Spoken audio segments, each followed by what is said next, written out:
నమస్తే civil syndicate members. ఈ location ఎక్కడో తెలుసు కదా. ఈ లొకేషన్ తెలియనోడు అంటూ ఉన్న తెలుగుడు ఎవడు ఉండడు. ఈరోజు పొద్దున్నే బస్సు ఎక్కి తిరుమలకి అయితే వచ్చుండా. ఫుల్ వాన పడతా ఉన్నది. అయినా సరే ఆయన పిలుపు వచ్చింది కాబట్టి రావాల్సిందే, వచ్చి తీరాల్సిందే. బీటెక్ అయిపోగానే తిరుమల వెళ్దాం అనుకున్నా, కానీ అవ్వలా, లేట్ అయింది కొంచెం. అందుకని ఈరోజు రావడం జరిగింది.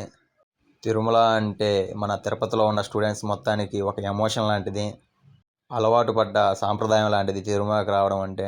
గ్రాడ్యుయేషన్ అయిపోయినా తిరుమలకి వెళ్ళాలి, చదువు అయిపోయినా తిరుమలకి వెళ్ళాలి, ఎగ్జామ్స్ అయిపోయినా తిరుమలకి వెళ్ళాలి, జాబ్ వచ్చినా తిరుమలకి వెళ్ళాలి, జాబ్ మానేసినా తిరుమలకి వెళ్ళాలి, జాబ్ రాకపోయినా తిరుమలకి వెళ్ళాలి. తిరుమలకి వెళ్ళడం మాత్రం కామన్.